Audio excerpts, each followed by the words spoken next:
Hoje, o Café com Lattes recebe o professor Aristóteles Góes Neto, referência internacional em microbiologia e bioinformática.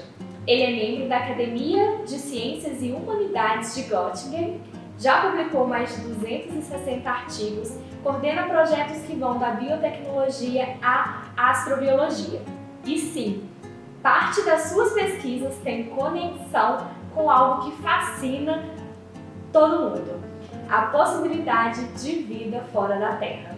Professor, é um prazer recebê-lo aqui hoje. É um prazer estar aqui com vocês. Muito. Então, professor, conta pra gente um pouquinho da sua trajetória e aí da sua fascinação por fungos e biotecnologia. Conto sim. Eu sou natural de Salvador, na Bahia, né? E ainda meus pais ainda moram lá, né? Eu sempre volto, né, para as minhas origens. Eu fiz, que é uma coisa rara hoje em dia, mas eu fiz daquela época que a gente chamava desde a primeira série até o terceiro ano do ensino médio, numa mesma escola. E uma coisa muito legal da minha escola, que não existe mais, infelizmente, acabou, era uma escola enorme, né? Mas não sei o que aconteceu, depois de mais de 35 anos faliu. Mas assim, que as matérias, né, como a gente chama no ensino fundamental e médio, elas não eram como hoje, que era tudo teórico. Todas tinham aula prática. Então eu tive laboratório de física, de química, de biologia. A gente fazia muitas excursões a campo, então a gente ia para a praia, trabalhar, por exemplo, com a biologia. A gente visitava muito toda a parte histórica, né, lá de Salvador. Então assim, ao meu ver, a minha formação de ensino fundamental e médio, ela foi crucial para o que depois, né, a formação a nível de graduação, de pós, etc. Porque a gente tinha muito dessa questão prática, né, de você ter laboratórios práticos, ou seja, por exemplo, em física, você discutia a lei do atrito, depois você fazia o plano inclinado, você fazia os cálculos, tudo. Então, tipo assim, a gente aprendia na teoria e aplicava em prática. E isso eu acho que foi fundamental para a minha formação. Aí depois eu fui para a Universidade Federal da Bahia, tem uma história engraçada, na época era vestibular, né? E o meu sonho, isso é uma outra coisa interessante, né? Que hoje em dia as pessoas às vezes estão... porque hoje não tem mais vestibular, você tem o Enem, né? Sim. Mas naquela época era uma pressão muito grande, mas muito grande mesmo. Sim. E outra coisa, naquela época você tinha pouquíssimas opções. Então, assim, você tinha uma universidade federal, você tinha uma universidade católica, geralmente, né, tipo PUC aqui e tal. Não tinha, então era uma pressão, as vagas muito limitadas, você tinha uma concorrência muito grande. E eu, desde os meus 12 anos, eu já não tinha dúvida alguma que eu queria ser biólogo, né? E eu fico imaginando, naquela época, né, porque eu fiz o vestibular em 88 na verdade, por 89 eu entrei, em 1989,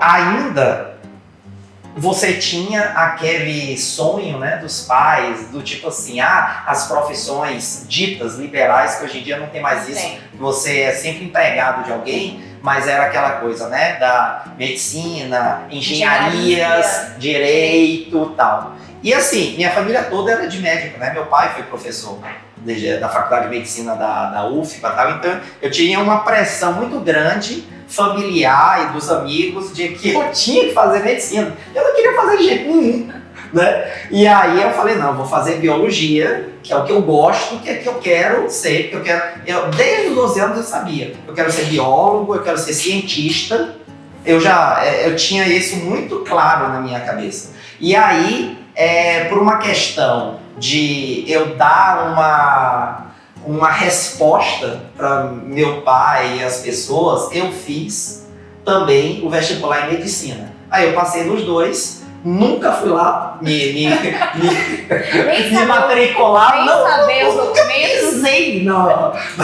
E aí eu fui pela UFBA fazer biologia. E assim, era tudo o que eu esperava mesmo, né? O curso e a biologia era fascinante. E uma coisa outra coisa que é interessante, tem muito a ver comigo, é que assim, eu gosto de tudo. Eu tenho muita curiosidade, eu gosto de saber das coisas, eu gosto de ir atrás. Não somente das coisas novas, né? Por exemplo, hoje em dia, a disciplina de inteligência artificial aplicada à informática, no PPG de informática, daqui sou eu que dou. Eu que sou o coordenador. Mas eu também gosto da parte histórica. Era tão engraçado que, assim, lá tem o Instituto Geográfico e Histórico da Bahia, que é de 1894, um prédio lindo, maravilhoso, que tem todos aqueles livros do século... Foi a primeira vez um livro raríssimo, né, do século XVII, que é a História Naturalis Brasilis, tem lá o primeiro exemplar. Eu era sócio, eu acho que eu era o sócio mais jovem dali. Eu tinha 26, 27 anos, todos deviam ter entre 70 e 100. Então, assim, eu gosto de tudo, né? Eu gosto do conhecimento. Eu gosto de saber das coisas, eu gosto de ler muito, sempre li muito minha vida inteira. Muito, muito, muito, muito. O tempo todo. Curioso, né? Porque ser cientista tem que ser curioso. O tempo todo. É isso. E já na graduação você já transitava por esse mundo dos fungos? Sim. Como que... Isso é uma outra coisa interessante, porque mesmo hoje, nessa época, né, de 89 e 94, praticamente não tinha. Você não tinha uma disciplina chamada micologia na graduação. Mesmo hoje, é raro você ver os cursos de graduação, independentemente de ser licenciatura ou bacharelado em ciências biológicas, que tem na sua grade como disciplina obrigatória a micologia. Não tem. Normalmente, o que você tem é assim, dentro de uma microbiologia ou dentro de uma botânica sistemática, você vê 1 a 2 aulas. Mas muito pouco. Só para você ter uma ideia, eu tive uma aula de fungos na minha graduação.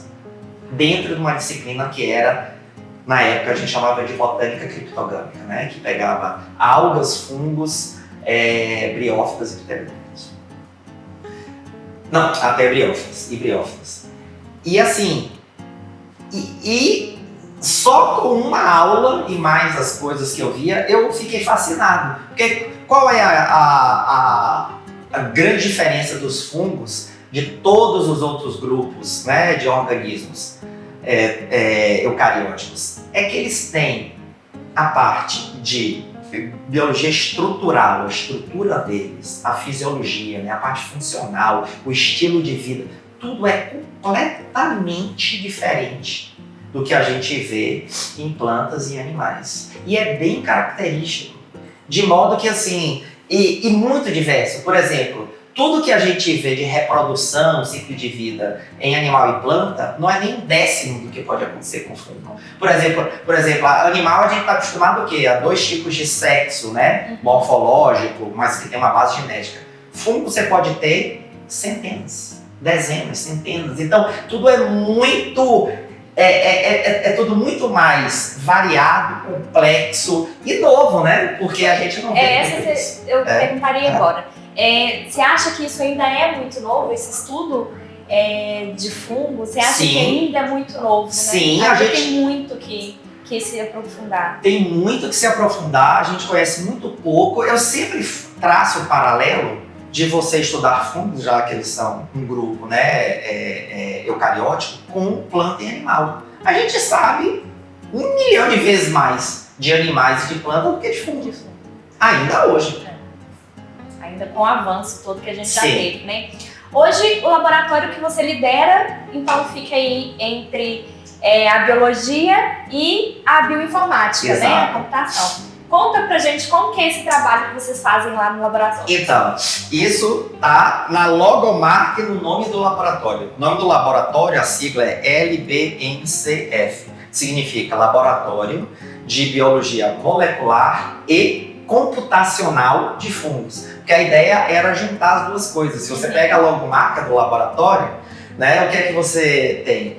A gente tem uma sobreposição do corpo do fungo, pelo menos 99% deles, que é aquele micélio, Sim. com um circuito eletrônico. Então você tem a sobreposição dessas duas coisas, né? E é óbvio que assim, a logomarca ela foi pensada mesmo do ponto de vista de um design, de um publicitário e tal. Mas a ideia é essa. A ideia é a gente integrar as coisas e ver de uma forma integrada. Que é uma coisa também que é o que eu mais gosto, né, de trabalho, de projeto, é você fazer um trabalho integrativo. Um trabalho onde você trabalha, por exemplo, com diferentes níveis de organização, desde molecular até ecossistêmico, por exemplo, e você integrar isso com o grupo que você trabalha, ou com a comunidade em que o grupo de organismos faz parte.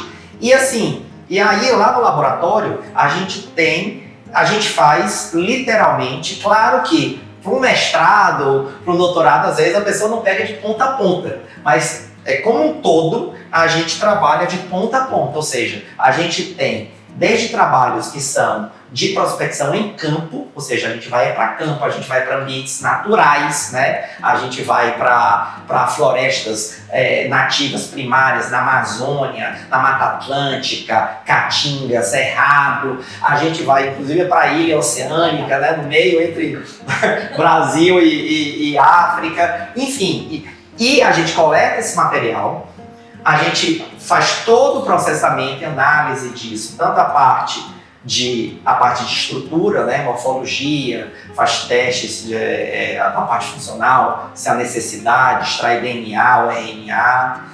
Proteína eu trabalho pouco, mas eu tenho um trabalho de proteômica também. Mas assim, não é uma linha forte, é mais a parte de DNA e RNA e suas interações, né? E a gente trabalha tanto com a questão mais específica, quanto, e principalmente, quanto a questão mais com amplitude maior, tipo as ômicas, né? Genômica, transcriptômica, ou metagenômica, ou metatranscriptômica. E, obviamente, e principalmente quando a gente trabalha nesse nível, a gente precisa muito da questão da análise em bioinformática. Então, no laboratório, além a sala principal, né? Desses 65 metros quadrados que a gente tem, todos os equipamentos para um laboratório de microbiologia e biologia molecular e sala de cultivo. E eu tenho uma salinha de 7 metros quadrados, é uma salinha mesmo, que é só para os servidores, né? Os servidores computacionais, que é onde a gente analisa esses dados. Então, eu tenho muitos alunos, principalmente em 2 programas de pós-graduação, que é o de microbiologia e o de bioinformática. E uma coisa que eu sempre faço é que os alunos, eles interajam entre si para eles aprenderem as coisas. E outra coisa, eu tenho uma diversidade muito grande, porque eu tenho também na inovação tecnológica e agora uma, né, na bioquímica também, né? Embora desses 3 eu sou docente permanente, da bioquímica. O Alexandre deve estar bravo comigo. Toda hora ele me olha com cara feia e eu tenho que me credenciar, mas enfim, vou fazer. Aí, resultado. Então, eu tenho uma diversidade muito grande de pessoas também. Muito legal, né? Porque eu acho que essa troca é tão... Né? Eu sou da inovação tecnológica. Eu acho que uma das características, das maiores características melhores do programa é isso, é você transitar entre diferentes áreas, né? Isso agrega tanto, isso traz tanto conhecimento, isso traz discussões tão boas, né? Quando a gente vai transitando com outras áreas. Dentro de uma turma a gente tem gente de várias áreas. Completamente. Eu sou um fã incondicional do programa do PPG de Inovação Tecnológica, porque ele permite, sem ter um filtro técnico, porque os outros programas geralmente têm essa questão da prova, etc., que é um filtro técnico fortíssimo. Sim. Tipo assim, só pra você ter uma ideia, atualmente, entre mestrando, doutorando e pós-docs, eu tenho 25 pessoas que eu oriento ou supervisiono, né? de 4 programas diferentes, mas tudo bem, bioinformática tem um pouco da questão interdisciplinar, mas obviamente não chega jamais à inovação tecnológica. Na inovação tecnológica, eu tenho mestrando com formação em Direito, em Design, em Arquitetura, todos trabalhando comigo. Pois é. Né? Então, obviamente, né, microbiologia, o grosso é ciências da vida, tá? E bioinformática, geralmente, ou é ciências da computação ou ciências da vida. Então, isso daí, para mim, e outra coisa, tem pessoas assim, eu vou falar do tempo que eu tô aqui, né? Porque muitos já estão posicionados. Recentemente, um ex-pós-doc meu, que fez desde o IC, ainda na UF, quando eu era, acabou de passar na UFRJ. Então, eu tô começando a nuclear, tem outro que tá na França, o outro que tá, enfim. Aí, resultado, tá no Amazonas. Então, resultado, eu tenho pessoas todos, eu já oriento ou já orientei pessoas das 5 regiões do país, em diferentes estados e especificamente aqui na América Latina, peruanos, colombianos, chilenos, né? Até porque eu também tenho muita projeto, parceria, colaboração bilateral. Vou receber um paquistanês. Semana já ele foi selecionado lá pela TWS, que é ligada à Academia de Ciências Global, né? Então, assim, isso é muito legal. Porque são pessoas de formação diferente, de regiões diferentes, de culturas diferentes, de países diferentes. Então, isso faz com que o ambiente seja enriquecedor e seja um ambiente que leve realmente a pessoa a querer fazer algo mais inovador, diferente. Isso é bem legal. Também acho um diferencial assim, ó. Agora, falando em parcerias, você tem um projeto ligado a Marte, né? Uma pesquisa em Marte. Conta pra gente isso aí, um pouquinho desse projeto. Esse projeto é interessante, para você ver que muito de pesquisa, muito do nosso mundo, ele está muito relacionado com o que eu chamo da sociologia dos pesquisadores, né? Dos contatos que você faz, às vezes você vai no congresso, ou às vezes não é nem no ambiente acadêmico, mas até fora, você conhece uma pessoa e essa pessoa conhece outra e assim sucessivamente. Então, esse projeto foi um caso assim, né? Eu vou rapidamente contar de um outro, né? Que foi um artigo que a gente fez com metagenômica de algas, né? De corais, na verdade, ou seja, os micro-organismos das algas, na Oceania. Que foi assim, uma pós-doc minha estava passeando na Austrália, conheceu uma aluna de um professor da Universidade Melbourne que trabalhava com isso, eles gostaram, tal, a gente fez. Então, assim, esse projeto foi mais ou menos assim, na verdade, é um parceiro, um colega meu, que é um professor da Índia, ele foi até depois, né? Isso foi antes, mas depois ele foi até nosso professor visitante aqui, mas já voltou lá para Nova Delhi, lá para a Índia, o Deb. E ele era muito amigo e parceiro da chefe de pesquisa, né, da Academia de Ciências da Ucrânia, do Instituto de Microbiologia e Genética de lá, em Kiev. Isso foi antes da pandemia e antes da guerra, né? E aí, resultado, ela já trabalhava muito com kombucha, né? Que é um modelo sensacional, porque é um modelo, você tem um ecossistema em miniatura com todas as possibilidades de interações, então eu sou fascinado por esse modelo. Só pra gente falar, aqui a kombucha é a kombucha, a bebida, né? A partir a bebida vem, né, dessa colônia de micro-organismos. Exato. Pode continuar. E aí, ela já trabalhava com isso. E ela tinha recém-ingressado num projeto grande da Agência Espacial Europeia, através da Agência Espacial da Alemanha, né,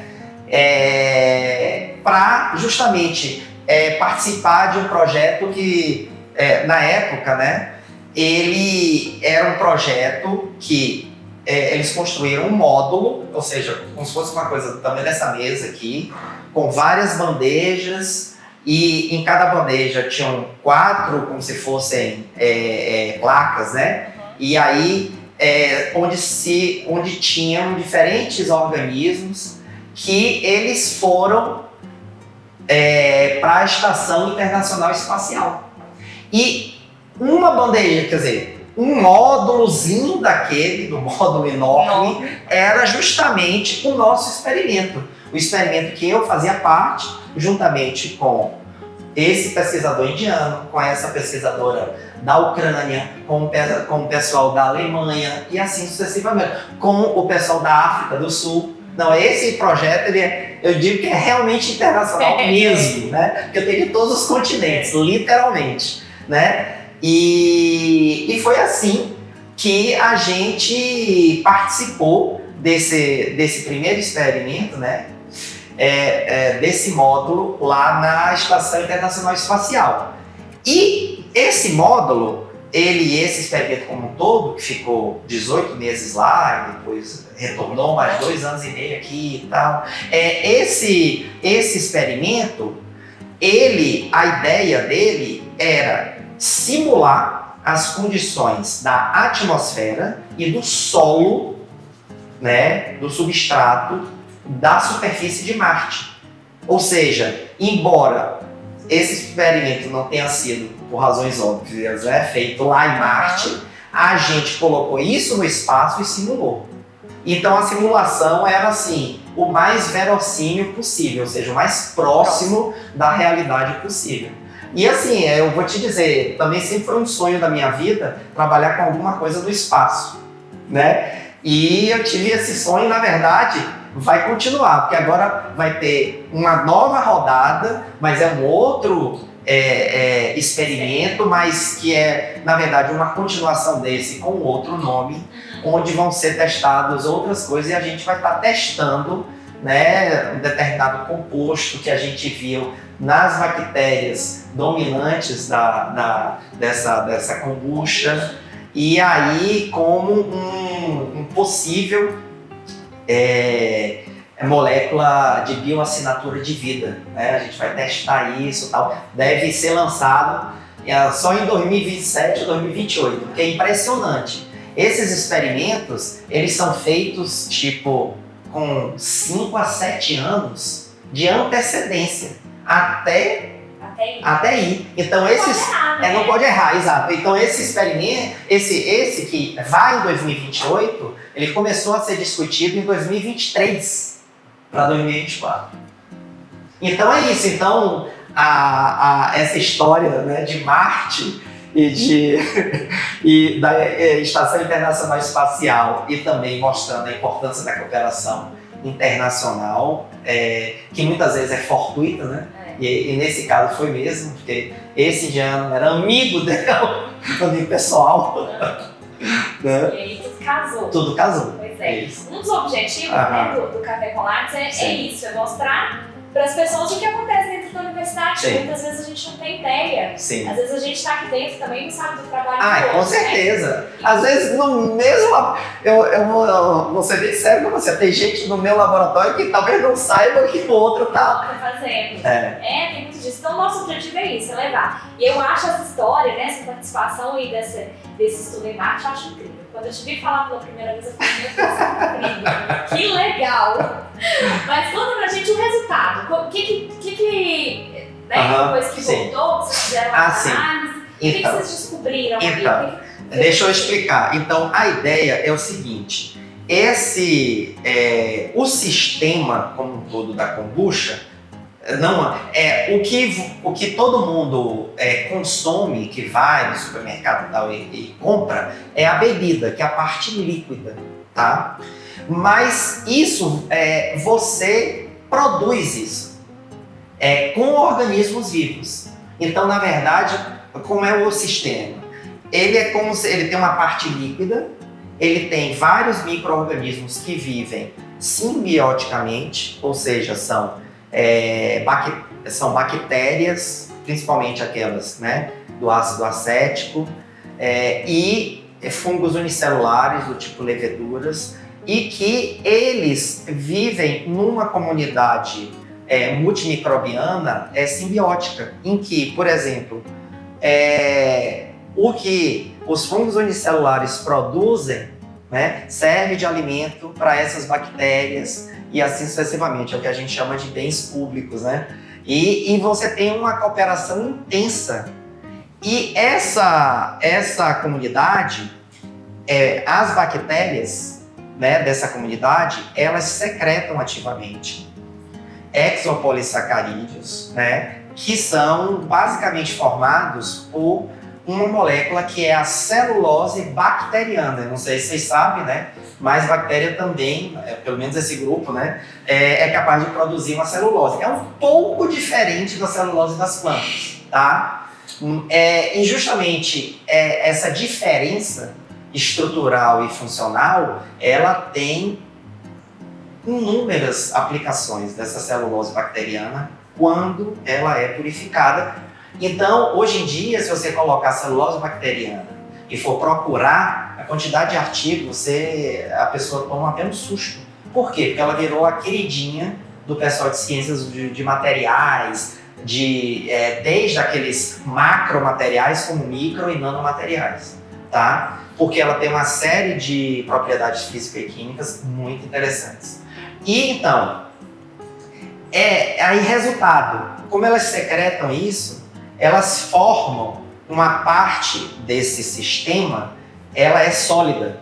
É o que a gente chama tecnicamente de biofilme, parece uma película, né? Que é o Scooby, né? Que é o Scooby, né? Que é aquela coisa meio gelatinosa e tal. E ali naquele Scooby é tão interessante que ali tem, além dos carboidratos, tem proteínas, tem pedaço de DNA, RNA, proteína solta, lipídio, tem de tudo um pouco ali. Tem célula morta também e tem uma comunidade tanto de bactérias e de fungos unicelulares, de leveduras, que ela é parecida com a que tem no líquido, só que ela é menos rica em termos de espécies, etc. e tal. Mas é justamente aquela comunidade que ela está protegida por a película, aquele biofilme, aquela celulose bacteriana. Foi exatamente essa película desidratada que subiu.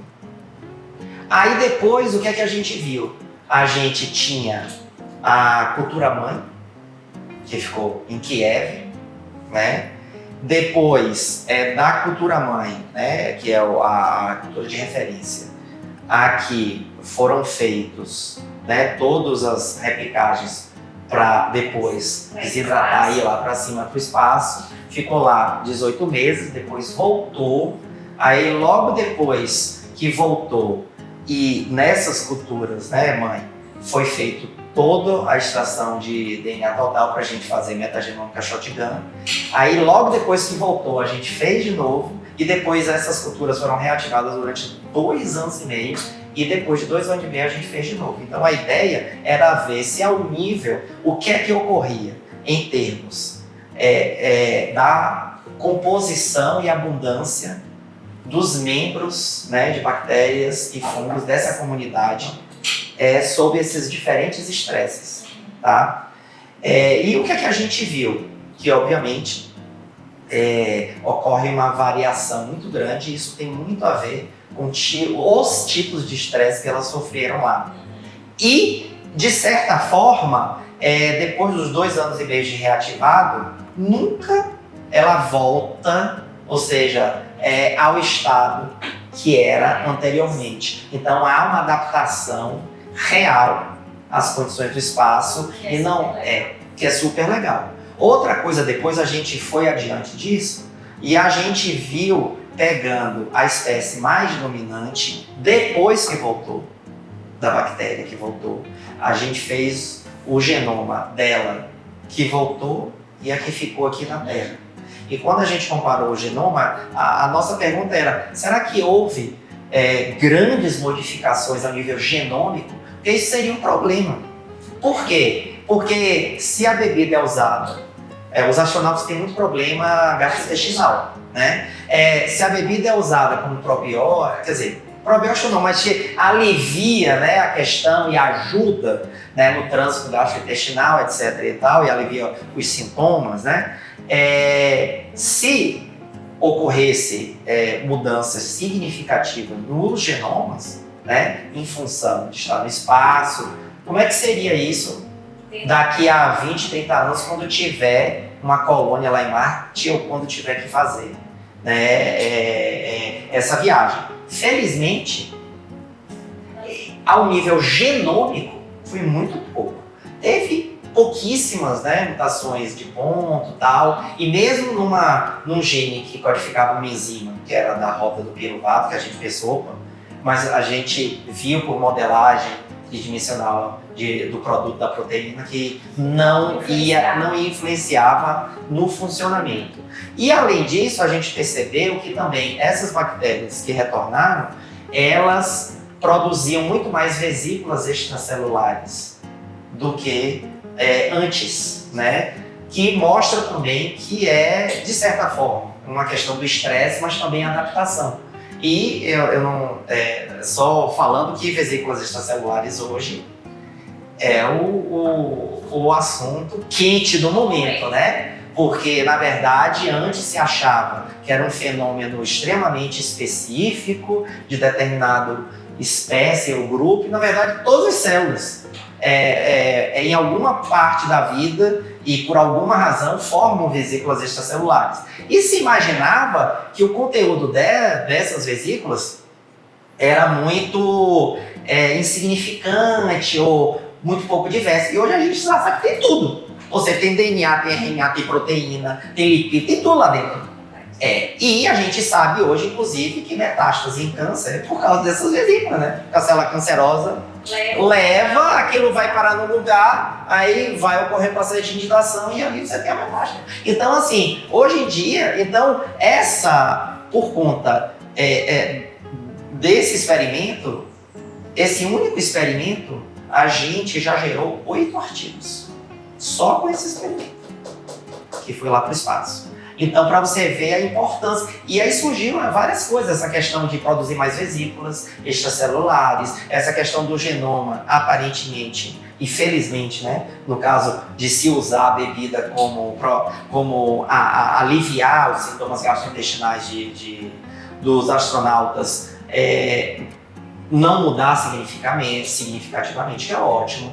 E também que a kombucha em si é o que o pessoal da astrobiologia, né, eles chamam de sistema autônomo de suporte da vida. Por quê? Porque você pode levar lá para o espaço ou para outros planetas, né, e cultivar aquilo. E aí você vai estar produzindo uma bebida, né, que serve para a questão de afecções gastrointestinais. Você pode pegar a celulose, né, purificar, e se você tiver uma impressora 3D lá em cima, isso ainda não se concretizou, mas se tiver uma impressora 3D lá em cima, você pode usar essa celulose para fazer coisas tipo isso daqui, que não tem como levar e não vai ter fábrica lá para fazer isso. Então, assim, eu vejo como um grande futuro, né? Eu também acho. Acho que é um tema bem legal. Acho que é um estudo muito legal, muito interessante. Ter seu nome no estudo desse deve ser fantástico, né? Com certeza. E aqui na Terra, existe alguma aplicação que está crescendo muito? Tem. Com os fungos? Conta pra gente. Com os fungos ou com a kombucha? Só para entender. Com a kombucha. Então, tem bastante, principalmente com a celulose bacteriana purificada a partir, né, da película, do biofilme.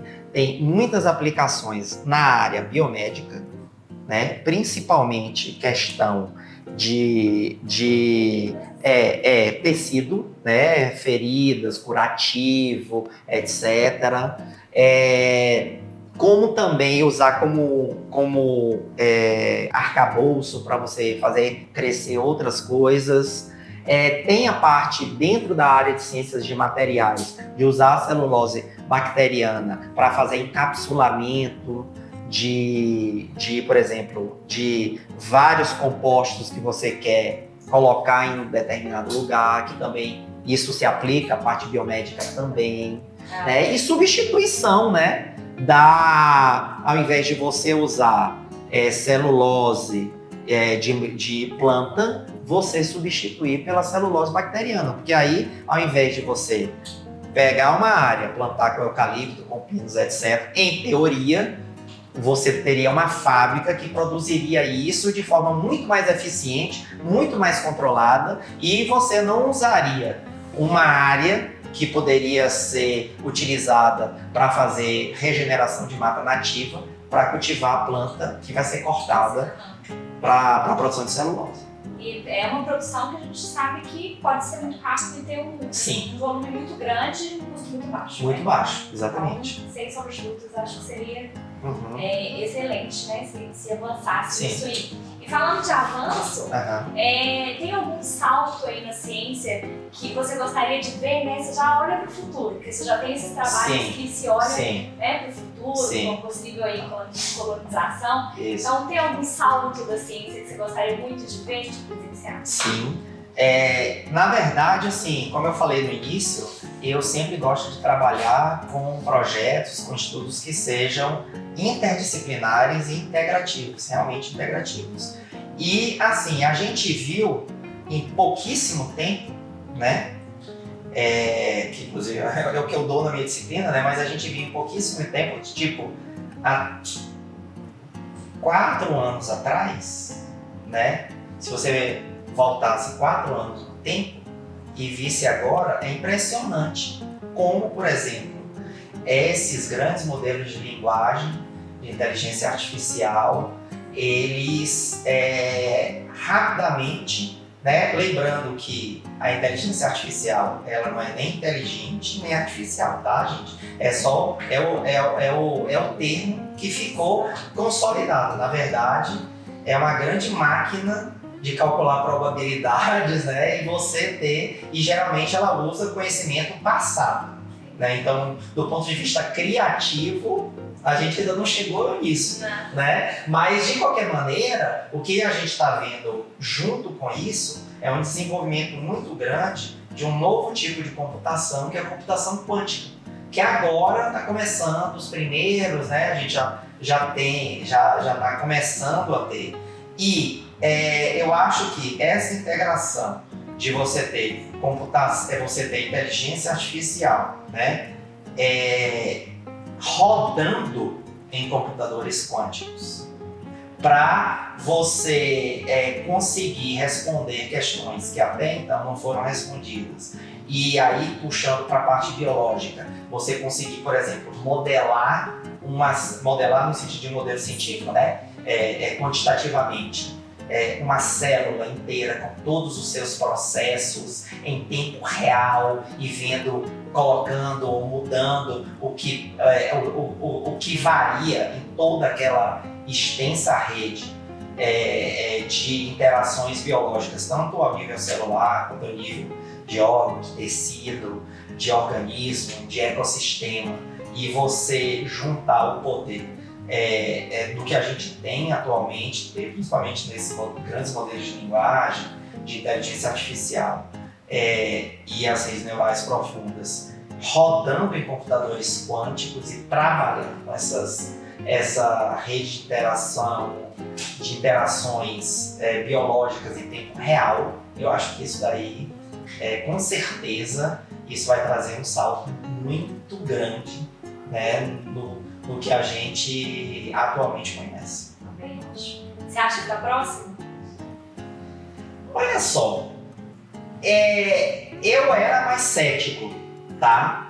Mas depois desses 4 anos que a gente viu o salto que a gente teve, quando você juntou o processamento de linguagem natural com redes neurais profundas, fazendo o que as pessoas chamam errado, né? De inteligência artificial generativa, porque não existe generar, é gerativo, né, em português, né? Hoje que a gente usa multimodalidade, né? Ou seja, conjuntos de dados não só de linguagem escrita, mas também de imagens, de vídeos, de sons, de tudo, juntando tudo isso, há 4 anos atrás, você imaginar um grande modelo de linguagem multimodal que te desse rapidamente e gerasse, lembrando que não é uma geração criativa, tá? É uma geração baseada no que existe, tá? No que ela vai aprendendo, né? No que ela vai aprendendo, no que existe, tá? Isso era inimaginável 4 anos atrás. Inimaginável. Então, assim, eu deixei de ser tão cético quanto eu era. Então, eu acho que o que eu tô falando aqui vai demorar um tempo, né? Principalmente sistemas de computação quântica, eles são muito baseados em... como tudo em física quântica, não pode ter interferência de nada. Porque se tiver a mínima interferência, dá erro, são muito sensíveis. Então, enquanto eu ainda tiver essa sensibilidade, eu acho muito difícil acontecer isso. Mas a gente está caminhando rapidamente para a gente ter essa integração. Legal. Vamos fazer um bate-bola? Vamos. Vamos lá. Falamos palavrinhas? Sei. Você me manda o que vier. Uma inspiração. Inspiração? Olha, eu acho que assim, como eu falei para você no início dessa entrevista, eu sou uma pessoa muito curiosa. Eu sempre quero saber de tudo o tempo todo, né? É como se assim, eu me alimentasse de conhecimento. Então, para mim, a curiosidade, que é o motor de você procurar conhecimento, é sempre uma inspiração para mim. É um aprendizado. Um aprendizado. Olha, eu acho que, assim, de uma maneira geral, eu acho que o grande aprendizado, não somente na área acadêmica, como em qualquer área, é você saber se relacionar bem com as pessoas, sabe? Porque o tempo todo você vai ter em ambientes que são formados, né, por pessoas com origens diferentes, com culturas diferentes, com jeitos diferentes de ser. Então, e o tempo todo você está em comunidade e é a partir dessa inter-relação pessoal que os trabalhos surgem e que tudo surge na vida. Então, para mim, isso, o aprendizado de você aprender a entender e tirar, é isso que eu brinco com meus orientandos. Eu quero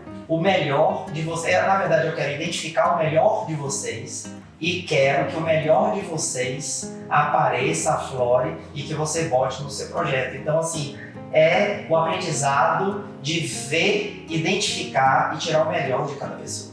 Ótimo. Um mito na ciência favorito?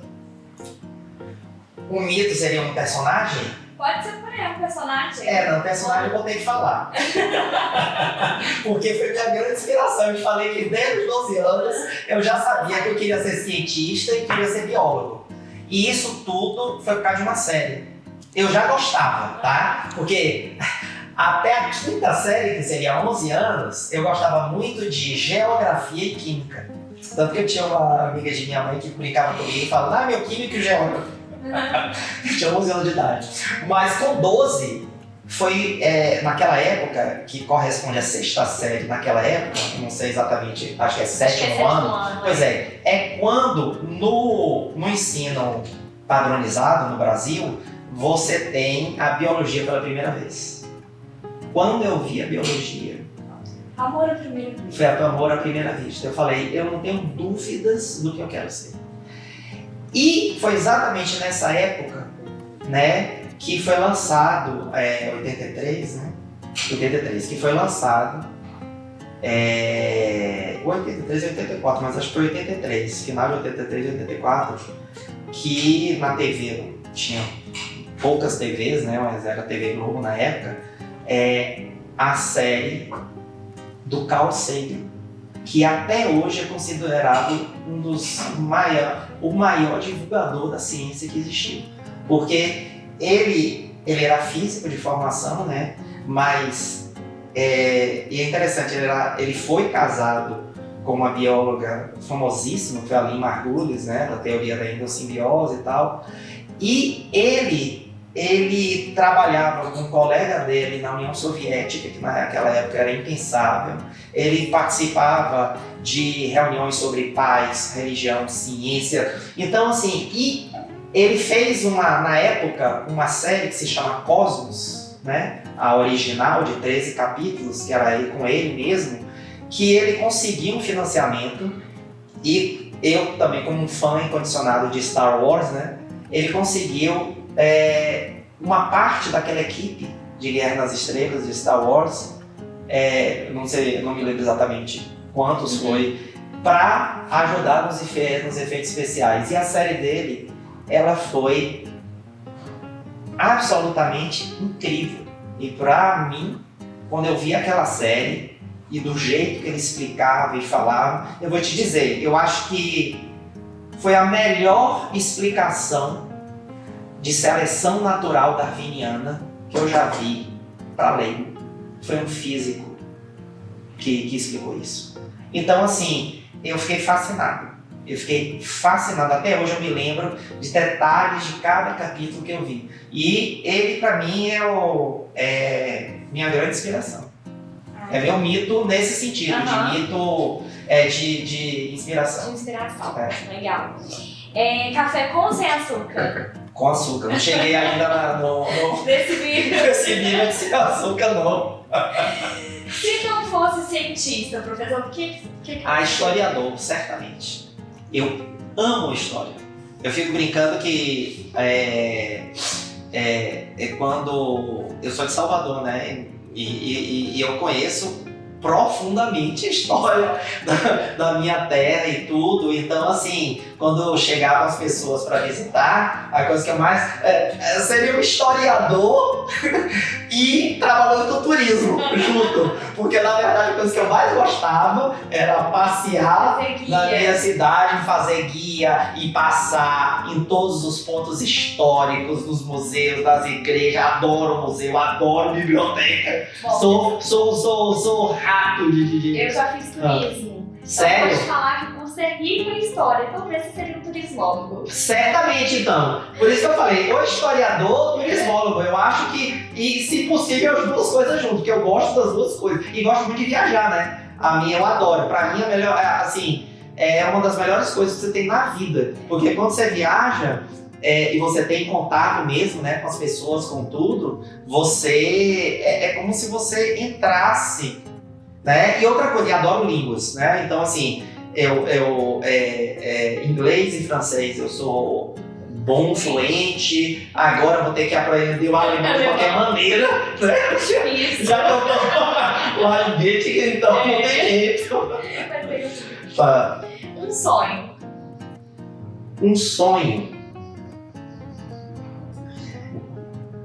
Olha, tem um sonho muito grande e um sonho mais realista. Um sonho, assim, a nível de global, seria que realmente a gente diminuísse ao máximo a destruição dos ambientes naturais, né? E que a gente conseguisse substituir também ao máximo, justamente a história da combustão entra por aí, né? Aquilo que é mais poluente por algo menos poluente. Esse seria um sonho a nível global, né? Tipo paz mundial, uma coisa assim mais estratosférica. Mas uma coisa mais de realidade local, o meu grande sonho é que todas as pessoas que passaram por mim e que estão passando e virão a passar como orientando os meus, independentemente do nível de iniciação científica, mestrado, doutorado ou supervisão de pós-doc, elas aproveitassem o máximo, fossem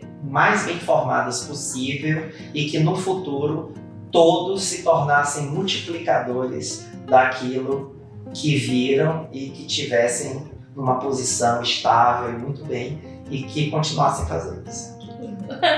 É um momento marcante. Bom, como eu falei, se eu não fosse cientista, eu seria historiador, né? Ou então turismólogo. Aí eu pensei na hora de um fato histórico que eu vi na televisão, né? Porque quando eu vi a queda do Muro de Berlim, aquilo pra mim, porque eu era muito fascinado pelo o bloco comunista no sentido de, gente, eles têm tanta gente boa, tem tanta coisa, mas tem tanta opressão, né? Porque tinha a questão ditatorial, mas também tinha muita coisa acontecendo lá que a gente não sabia de nada, né? Então, para mim, a queda do Muro de Berlim foi o fato, assim, marcante. Eu me lembro também de detalhes, né? Das pessoas quebrando e foi muito marcante. É muito marcante a história, né? Uma descoberta que queria ter feito. Poxa, isso é difícil. Tanta coisa legal, né? Foi descoberta. Muita coisa legal. Mas assim, pensando, né, um pouco na minha trajetória, você falou de bioinformática, o meu primeiro contato com bioinformática, que vai ser a resposta dessa pergunta, foi em 1999, né? Tem 25, 26 anos atrás. Foi quando o Brasil, 2 anos antes, tinha sido o primeiro país do hemisfério sul inteiro, para você ver a importância da gente, a sequenciar o genoma completo de um organismo. Na época só sequenciava a bactéria, né? Não tinha ainda... quer dizer, já tinha o primeiro eucarioto, verdade. Mas assim, foi logo depois. Então, que foi a Xylella fastidiosa, que foi a capa da Nature, que foi aquela coisa, como é que o país, o Brasil, a gente não tinha essa posição que a gente tem hoje, a gente era bem menor no sentido, né, de impacto científico no mundo, e eu acho que eu gostaria muito de ter participado do primeiro sequenciamento do genoma completo do primeiro fungo. Que legal. Eu gostaria muito. O que você acha que a ciência tem para aprender com as pessoas? Eu acho que, assim, a ciência, a gente sempre aprende, né, obviamente, a questão do rigor do método científico, né, que você tem que ser extremamente objetivo, claro, denotativo, não ter margem para ambiguidade, nada. E eu acho que o que a ciência tem que aprender com as pessoas nós temos intuição, né? Nós temos emoção, nós temos paixão, que são coisas que não são modeladas cientificamente, mas que interferem demais nas nossas vidas e que certamente podem interferir positivamente na ciência também. Professor, agora uma pergunta em inspiração, né? Sim. Que mensagem que o senhor deixa aí para os novos cientistas, para os jovens aí que gostam, que se animam com a ciência? Qual que é a mensagem que você deixa para essas pessoas? Olha, a mensagem que eu vou deixar é exatamente a resposta da primeira pergunta que eu faço quando a pessoa quer fazer um IC, um mestrado, um doutorado comigo, ou um pós-doc. A primeira coisa que eu pergunto é o seguinte: você gosta do que você quer fazer? Você realmente gosta? Você ama de paixão? Você tem, sabe, aquele brilho nos olhos? Você tem muita vontade de fazer isso? Então eu acho que a mensagem que eu deixo é o seguinte: que sejam apaixonados pelo que vocês fazem. Que se vocês forem apaixonados, certamente vocês serão pessoas, cientistas muito competentes, e certamente vocês vão se destacar em relação à grande maioria. Que ótimo. Bom, professor Ari, agradeço demais a sua disponibilidade de ter vindo aqui, de ter dividido com a gente a sua trajetória, né, os seus estudos, sua pesquisa. Muito, muito obrigada mesmo. Foi um prazer, é sempre muito bom conversar com você. Você empolga a gente, né? Deixa a gente animada, adoro.